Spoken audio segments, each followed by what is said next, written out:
Saya beberapa waktu yang lalu mengupload video tentang apakah Indonesia akan bubar tahun 2030. Nah, saya mengutip ucapan Prabowo sendiri yang menyitir novel Ghost Plate. Indonesia sudah tidak ada lagi tahun 2030. Itu Prabowo sendiri yang menyatakan, makanya saya menyampaikan itu. Bukan kita pesimis, bukan. Tapi pemerintah harusnya mengoreksi diri. Apakah ada kemungkinan Indonesia bubar dengan kondisi saat ini? Ijazah palsu, rame dibiarkan, korupsi Pertamina nggak ada kabar, pagar bambu di laut nggak ada kabar, korupsi merajalela, baik di polisi, di kejaksaan, di kehakiman, korupsi udah bukan lagi rahasia umum ya, sepertinya sudah makanan kita setiap hari.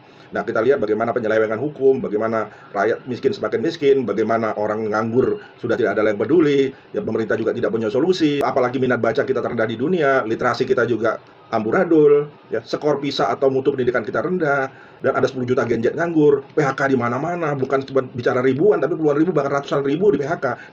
Apakah pemerintah bisa dengan dana APBN misalnya membuat lapangan kerja? Nggak bisa, yang bisa itu adalah swasta.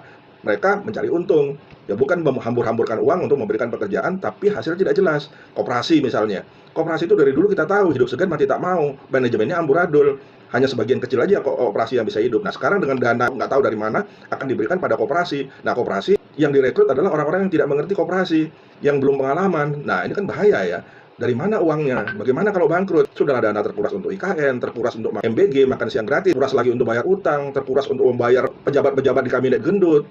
Belum lagi ulah preman yang membuat investor nggak nyaman.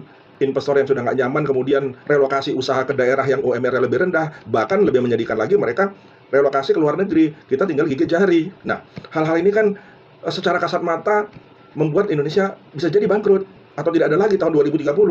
Bahwa sebuah khayalan atau ramalan atau prediksi itu bisa terjadi atau tidak, faktanya memang bisa terjadi. Kita lihat aja Megatrends 20,000 ya yang dikarang oleh Naisbitt, kemudian Future Shock yang diramalkan oleh Alvin Toffler.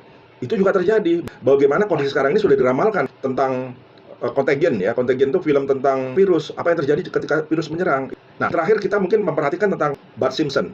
Nah, itu ramalan-ramalan